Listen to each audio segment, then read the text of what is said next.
Mariing kinondena ng liderato ng Kamara ang pagpaslang sa isa sa House panel official nitong weekend kung saan hiniling ni Speaker Romualdez ang mabilis na hustisya para sa sinapit ng kanilang kasamahan. Ang detalye sa sentro ng balita ni Mela Lesmoras. Angelique, tiniyak ng liderato ng Kamara na gagawin nila ang lahat para mapanaig ang hustisya dito nga sa naging pagkamatay ng isang House official na nangyari nitong weekend. Birthday celebration na ito sa Barangay Commonwealth, Quezon City nitong weekend, nauwi sa trahedya at bigati matapos barilin at masawi ang ama ng birthday celebrant na isang direktor sa Kamara. Sa inisyal na investigasyon ng Quezon City Police District, nakasaad na 2 hindi pa natutukoy na sospek ang biglang pumasok sa venue at malapitang binaril ang biktima. Bago tumakas, binaril din nila ang security guard sa lugar.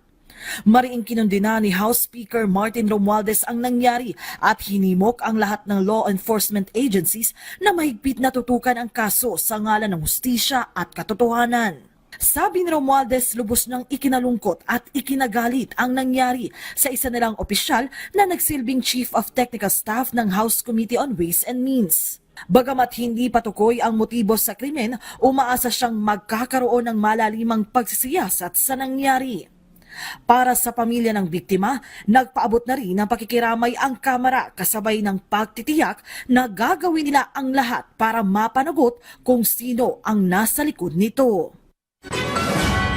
Angelique, sa isang pahayag ay nagpaabot na rin ng pakikiramay sa pamilya ng sa mga naulilang kaanak at mahal sa buhay nitong isang opisyal ng Kamara, si House Ways and Means Committee Chair Joey Salceda. Bahagi kasi ng kanyang komite itong opisyal ng Kamara na nasawi nga nitong weekend. At Angelique, mabanggit ko na lamang din, kanina lamang, sa iba pang usapin ay nakapanayam ng House Media dito sa Kamara, ang isa sa mga prosecutor sa impeachment complaint laban kay Vice President Sara Duterte na si San Juan City Representative Bel Zamora. At sabi niya, katatapos nga lang ng kanilang small group meeting at tiniyak niya na kahit nga nakasinidi adjournment ang Kongreso ay tuloy-tuloy yung kanilang paghahanda. At sa ating panayam, Angelique, ay sinabi niya na hindi dinidelay ng Kamara ang proseso dahil nasa Senado na ang bola ngayon. Angelique?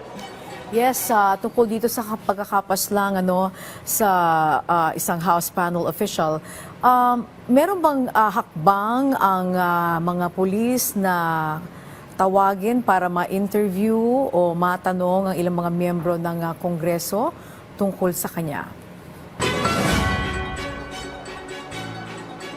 Angelique, sa panig ng pulisya, tiniyak ng QCPD na lahat ng impormasyon na makakalap nila ay gagawin nila. Talagang kukunin nila lahat ng pwede nilang magkaroon nga ng lead para nga dito sa motibo, dito sa krimen. Kasi Angelique, talagang ikinalulungkot din dito sa panig ng Kamara, ng liderato ng Kamara yung nangyari.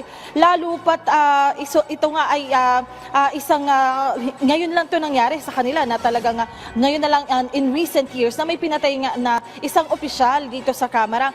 At Angelique, sa ngayon, hindi pa naman matukoy kung ano talaga yung motibo sa krimen, pero even the House officials ay nag-commit na talagang kung ano yung maaari nilang gawin ay sila ay tutulong para nga talagang marisolba at manaig yung katotohanan at hustisya dito sa nangyari. Angelique?